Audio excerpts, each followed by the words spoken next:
I bet I drill a clean hole in somebody today. First off, this guy Arslan Ash is cooking. He says fresh fade game strong. Try to get a fade in Pakistan. This is the result. But the reason why we're talking about Arslan is not because of his haircut.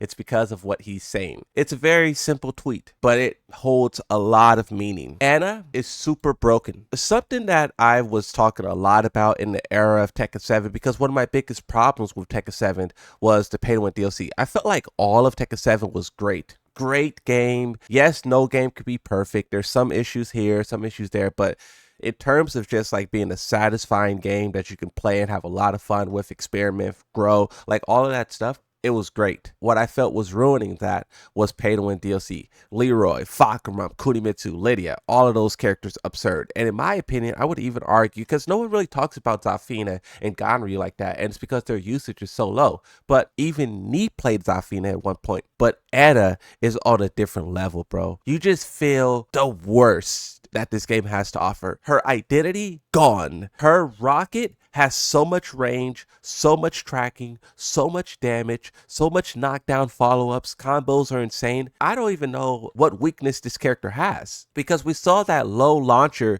being used in tournaments and catching everyone by surprise. I don't know if it's unseeable or how people would categorize it, but I know that Atif dominated with that low. Her mids are insane. Her highs are insane. What does she lack? Atif laughs. He laughs at this post. This person says, at Evo Japan, Osan told me Anna was top one, and I didn't see it, but I think I understand it now. And then Atif responded to this and says, really? Osan said that? Wow, I'm excited to see him play Anna. But we also know that Nee puts Anna in like top 5 as well. Anna just seems to be really powerful. And then one, you have to talk about like how intentional this is from the developers, because we know that pay to win DLC is intentional, right? It's the idea that it's a mistake that these characters are as powerful as they are. It's no longer the case anymore, right? These developers are talented enough, skilled enough. They released enough DLC characters in Tekken 8, 5 so far, so they should know how to balance this character properly. So the fact that she is as effective as she is intentional. But the point that I was going to make is, if you look at what we're looking at right now, right? You have a Leo and an Anna. Some would argue that these two characters are both really like obnoxious in season 2,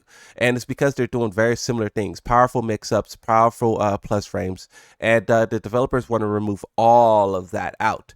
But for a character like Anna, who is literally built to be this like 50-50 demon, how do you do that? That's the biggest question. When you put moves or characters in the game who are literally just 50-50 stances, when you try to remove that, what is left? How will Anna be played in 6 months from now, in a year from now, season 3? And then also the next thing you have to talk about is like Fakuram. Now, Fakuram in Tekken 7 was a guessing powerful attack type of character already. So in a month, when he enters this environment, what Tekken will he embody?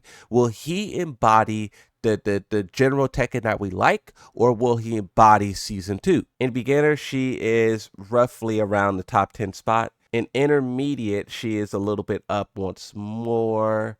And then in advance, that's when she jumps up. And look at how many DLC characters are in top 5. 4. So Lydia is about 17 or so. She's the only DLC character so far who is not in the top 5. My personal experience on Anna, I kind of don't like playing against Anna because I don't really feel like I'm fighting the player. I feel like I'm fighting developer decisions. Do you guys understand what I mean when I say fighting against developer decisions? I feel like characters become so powerful to where you're not even dealing with the player behind it. You know, I think Call of Duty is a better way to explain it. But in Call of Duty, if they put like, let's say a brand new pistol, they put it in a game, and then that pistol basically two-shot you. Bop, bop, you're dead. The player got an extended mag and just spraying willy-nilly. 2 hits, you're dead. That's how I feel Anna is. There's no skill involved. You just throw out as much stuff as you possibly can, and then eventually you're going to get hit with 2 mix-ups and you're cooked. So that's why I don't like fighting a lot of these characters, but Anna specifically.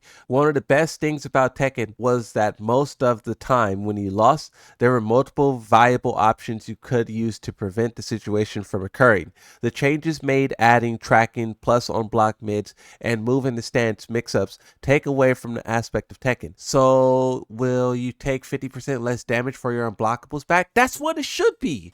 What? You guys be asking these questions like it's like a gotcha. That's what it's supposed to be. Yoshimitsu is supposed to have terrible damage, but he's supposed to have unblockables. What? Arslan says Fang shouldn't be allowed to get a spike combo anywhere. Way too busted. I heard that there was a heat gauge and heat smash patch. Some characters were left as is, or rather buffed. In other cases, they nerfed skills that were rarely used in the game and left problems as they were. It's confusing. Joka says installs need to be toned down or removed completely. They bring nothing to this game. Arslan said, I would prefer just one system, either installs or heat. Having both at once is just a mess. And then also we previously talked about how there's a disparity where some characters can gain more heat and others can't, but then also characters have installs and others don't. FeedX chimes in and says, yeah, I was under the impression that heat was the install. Why both? Installs feel like something that they didn't really have planned at the start. As they started to release multiple new characters, installs are becoming more prevalent. Kokoma, simple is best. That's a quote. I hope the devs realize this. Now game is too many tools. 100 average move list each character. Energy, beam, weird stack moves, sword, master, swing, blah blah. Houses complicated, all things are easy for newbies, even more complicated for us. I kept saying this, heat is a problem. Some combos, tools are problem. Exactly problem is all characters move sets are and move tools. So this is just the bloat that players are like experiencing. Too much stuff like layered on, which I agree. You know, there's too much. Evo revealed registration lineup leaderboard as of June 9th. And despite all of the issues, Tekken 8 is still second most signed up for a game at Evo. And I mean, did we expect otherwise? Fatal Fury dethroned Guilty Gear. That's surprising. But that was the only real competition. I think we did recently a tier list where it was which characters I like to fight against the least. It was like a one and done tier list. When I did this, someone was making a joke about like it's half of the roster. And yeah, all of those characters at the top section, I don't feel like I'm fighting the player. I feel like I'm fighting developer decisions. All of these characters, it's just too much. And I don't play Tekken 8 that much. I've been playing a lot of Marvel Rivals. I've been playing a lot of Battlefront. I've been playing a lot of anything else because in those games, when I lose, I feel like it's a skill issue. I feel like it's a me issue. I feel like I did something wrong, and if I did the right thing, I would have came out on top. But in Tekken 8, it just feels like I'm gambling. I could play against a Kazuya and a Brian Fury all day. Jin, I kind of like Jin. I think Yoshimitsu counters him and plays off of him very well. It's a fun matchup where I have to think a lot. The Jin should be thinking a lot, and then, you know, we can have fun that way. Why do you play Tekken then? I don't. I just said that. I barely play Tekken. When I come up against one of those characters in the one and done section, I turn it off.